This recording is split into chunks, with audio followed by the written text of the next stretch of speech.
বিসমিল্লাহির রহমানির রহিম। সূরা আন-নাসর, আয়াত ৩, রুকু ১। সূরা নামকরণের কারণ।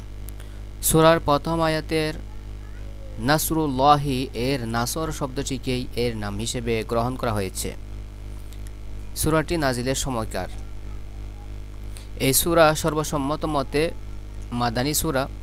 সকল মুফাসসিরের মতেই এই সূরার পর আলাদা আলাদা কিছু আয়াত ছাড়া রাসূলুল্লাহ সাল্লাল্লাহু আলাইহি ওয়াসাল্লামের প্রতি পূর্ণাঙ্গ কোনো সূরা নাজিল করা হয়নি। এই সূরা নাজিল হওয়ার ৩ মাস কয়েকদিন পর রাসূল করিম সাল্লাল্লাহু আলাইহি ওয়াসাল্লাম ইন্তেকাল করেন। সূরাটি নাজিল হওয়ার পর রাসূলুল্লাহ সাল্লাল্লাহু আলাইহি ওয়াসাল্লাম বুঝতে পেরেছিলেন যে তার অন্তিম মুহূর্ত ঘনিয়ে আসছে। সূরার আলোচ্য বিষয়।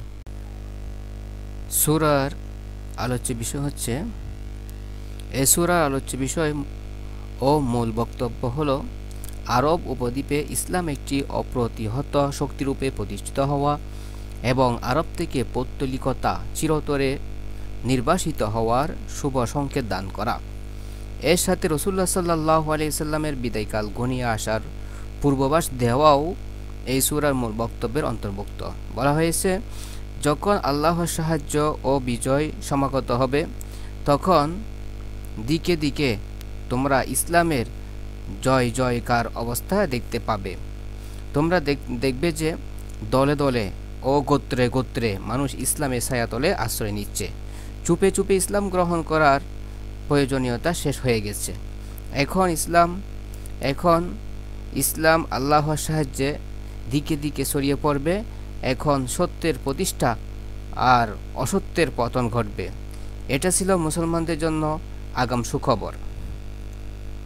অতঃপর রাসূলুল্লাহ সাল্লাল্লাহু আলাইহি ওয়াসাল্লামকে আল্লাহর হামদ ও গুণগান সহ তাসবিহ পাঠ এবং ইস্তিগফার করার নির্দেশ দিয়ে প্রকারান্তরে যে কথাটি বুঝিয়ে দেওয়া হয়েছে তা হলো, ইসলাম একটি বিজয়ী শক্তিরূপে আরবের বুকে প্রতিষ্ঠিত হয়েছে।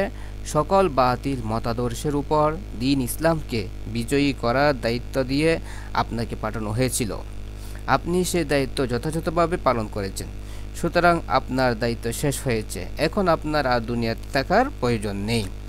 অতএব আল্লাহ তাআলা আপনার দ্বারা যে মহৎ কাজ নিয়েছেন সেজন্য আপনি তার হামদ সহ তাসবিহ পাঠ করতে থাকুন এবং দায়িত্ব পালন করতে গিয়ে অলক্ষ্যে কোনো ত্রুটি বিচ্যুতি ঘটে থাকলে তার জন্য ইস্তিগফার তথা ক্ষমা প্রার্থনা করতে থাকুন। নবুয়তের দায়িত্ব পালনে যদিও তার কোনো ত্রুটি বিচ্যুতি ঘটেনি, তথাপি কৃতজ্ঞতা ও বিনয় প্রকাশের জন্য তাকে ইস্তিগফার করার নির্দেশ দেওয়া হয়েছে। বিসমিল্লাহির রহমানির রহিম। ইযা জাআ নাসরুল্লাহি ওয়াল ফাতহ ওয়া রাআইতান নাস ইয়াদখুলুনা ফি দীনিল্লাহি আফওয়াজা ফাসাব্বিহ বিহামদি রাব্বিকা ওয়াস্তাগফিরহু ইন্নাহু কানা তাওয়াবা।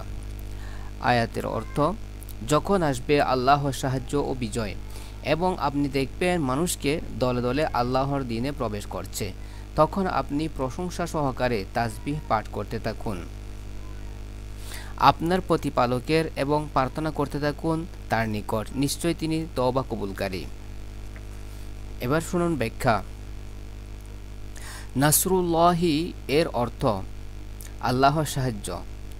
এর অর্থ লক্ষ্য অর্জনে সাহায্য সহযোগিতা, যা আল্লাহ ছাড়া দুনিয়ার অন্য কারো পক্ষ থেকে হতে পারে না।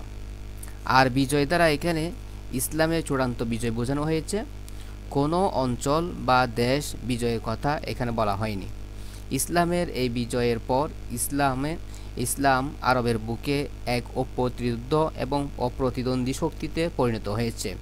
তখন থেকেই আল্লাহর সাহায্যে ইসলাম উত্তর আরব এবং দক্ষিণ আরবে ছড়িয়ে পড়েছে এবং স্থায়ীভাবে প্রতিষ্ঠিত হয়েছে। মহানবী সাল্লাল্লাহু আলাইহি সাল্লামের ইন্তেকালের পর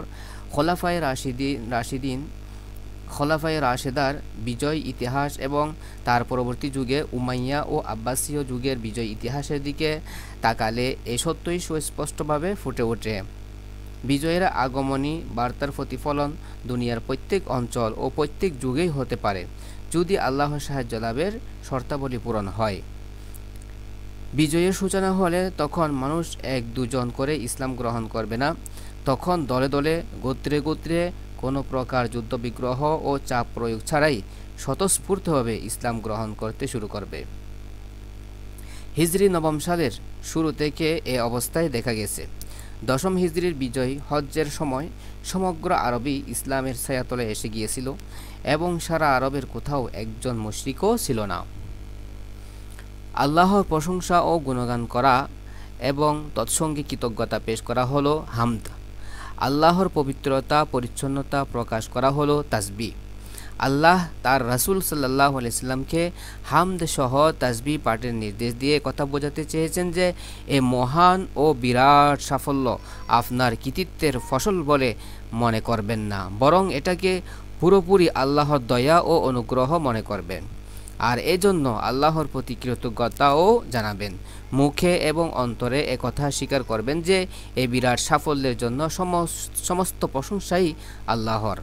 আর তাসবিহ পাঠের নির্দেশ দ্বারা একথা বোঝানো হয়েছে যে আল্লাহর দিন বিজয়ের জন্য আল্লাহ কারো মুখাপেক্ষী নন।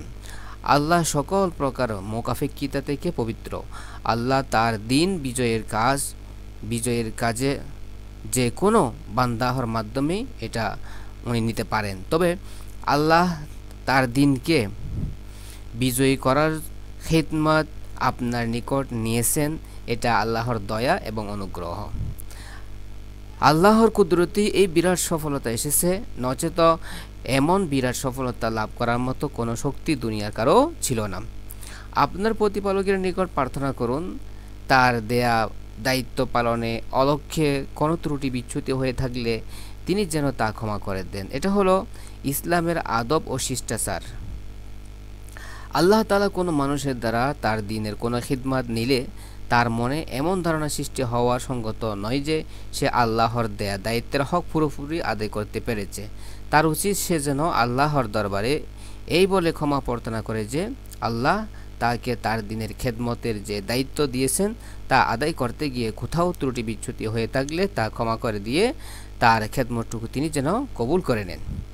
এই আদব ও শিষ্টাচার শিক্ষা দেয়া হয়েছে রাসূলুল্লাহ সাল্লাল্লাহু আলাইহি সাল্লামকে, অথচ আল্লাহর দেয়া দায়িত্বের হক আদায় করা এবং আল্লাহর প্রতি তার চেয়ে বেশি চেষ্টা সাধনাকারী অন্য কোনো মানুষের কথা কল্পনাও করা যেতে পারে না। তাহলে অন্য কোনো মানুষের পক্ষে নিজের আমলকে বড় করে দেখার মতো সুযোগ কোথায়?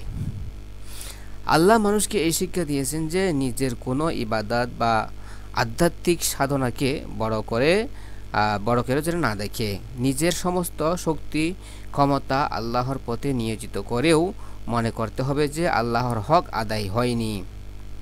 এইভাবে কোনো বিজয় বা সফলতা এলেও তা নিজের যোগ্যতার বলে হয়েছে বলে মনে করা যাবে না, আল্লাহর রহমতে হয়েছে বলে মনে করতে হবে এবং সেজন্য আল্লাহর প্রশংসা করতে হবে, ক্ষমা চাইতে হবে তারই নিকট।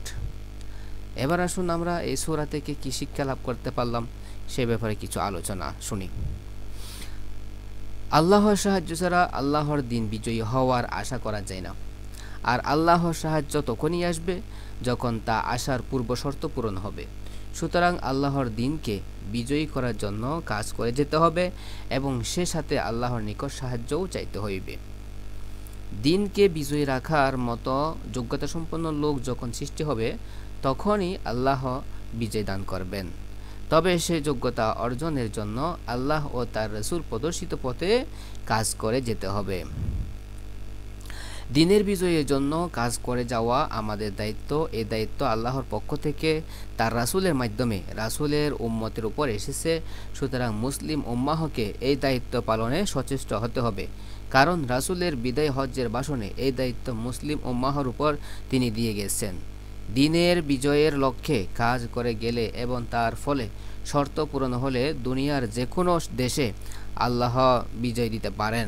বর্তমান দুনিয়ার কোনো দেশেই আল্লাহর দিন বিজয়ী নেই। সুতরাং মুসলিম উম্মাহর সদস্য যখন যেখানেই থাকুক না কেন দিনের বিজয়ের জন্য কাজ করে যেতে হবে। বিজয় যখন এসে যাবে তখন বিজয়কে নিজেদের কৃতিত্ব মনে করা যাবে না, কেননা বিজয় দানের মালিক আল্লাহ। তখন বিজয়ের জন্য আল্লাহর প্রশংসা ও পবিত্রতা ঘোষণা করতে হবে কৃতজ্ঞতার সাথে এবং নিজের ভুল ত্রুটি ও দুর্বলতার জন্য আল্লাহর নিকট তওবা ইস্তেগফার তথা ক্ষমা প্রার্থনা করতে হবে। আল্লাহর দিনের যে যত বেশি সাহায্য সহযোগিতা করুক না কেন কোনো অবস্থাতেই আত্মপ্রসাদ লাভ করার কোনো অবকাশ নেই। মনে করতে হবে আল্লাহ দয়া করে তার দিনের কিছু কাজ আমার মতো নগণ্য বান্দাকে করার সুযোগ দিয়েছেন, সেজন্য সদা সর্বদা তার প্রশংসা সহ পবিত্রতা মহিমা ঘোষণা করতে হবে। এটাই একজন মুমিনের বৈশিষ্ট্য।